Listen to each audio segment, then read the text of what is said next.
خود رسول اللہ صلی اللہ علیہ وسلم نے ایک آدمی کا واقعہ بیان فرمایا ہے جس کا نام کفل تھا۔ اللہ تعالیٰ نے اس کو بے شمار دولت عطا کی تھی اور وہ اللہ تعالیٰ کی نافرمانی میں اسے خرچ کرتا رہتا تھا۔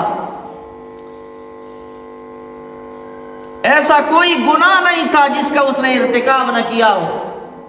ایک مرتبہ کوئی غریب عورت اس سے قرضہ مانگنے آئی، اس نے اس کو بدکاری کی دعوت دی تو وہ عورت چونکہ مجبور تھی، مجبوری کی وجہ سے وہ بدکاری پہ تیار ہو گئی، لیکن جب اس کے ساتھ خلوت میں آئے وہ رونے لگی۔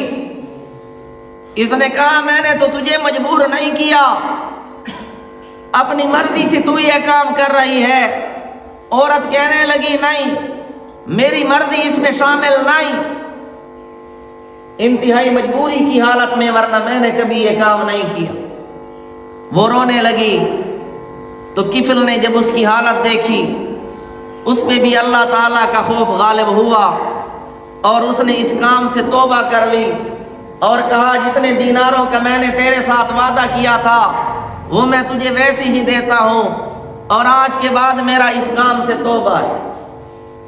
تو پہلے یوں ہوا کرتا تھا کہ کوئی اگر کوئی گناہ کر لیتا، صبح اس کے دروازے پہ لکھا ہوا ہوتا تھا کہ اس نے یہ گناہ کیا ہے، اور کوئی اگر توبہ کر لیتا اس کی توبہ قبول ہو جاتی تو صبح کو اس کے دروازے پر بھی لکھا ہوا ہوتا تھا۔ اسی رات کو جب کفل نے توبہ کی، صبح اس کے دروازے پہ لکھا ہوا لوگوں نے دیکھ لیا کہ اس کی توبہ اللہ تعالیٰ نے قبول کر لی۔ لوگ بڑے حیران ہوئے، متعجب ہوئے کہ کفل جیسا آدمی جس کی ساری زندگی گناہوں میں گزر گئی، اس کی توبہ کیسے قبول ہو گئی؟ تو اللہ تعالیٰ غفور الرحیم ہے۔ ایک مرتبہ انسان نیت کر لے۔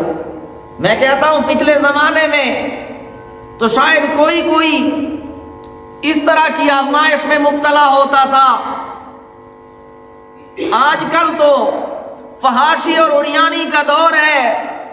آج کل ہر آدمی کا موبائل فون خلوت میں، تنہائی میں اس کو دعوت گناہ دے رہا ہے۔ آج اگر کوئی انی اخاف اللہ اسی کو سامنے رکھتے ہوئے گناہوں سے تنہائی میں بچ جائے، فلموں سے، ڈراموں سے، گانوں سے خود کو بچا لے، وہ آدمی بھی کل قیامت کے دن اللہ تعالیٰ کے عرش کے سائے کے نیچے ہو۔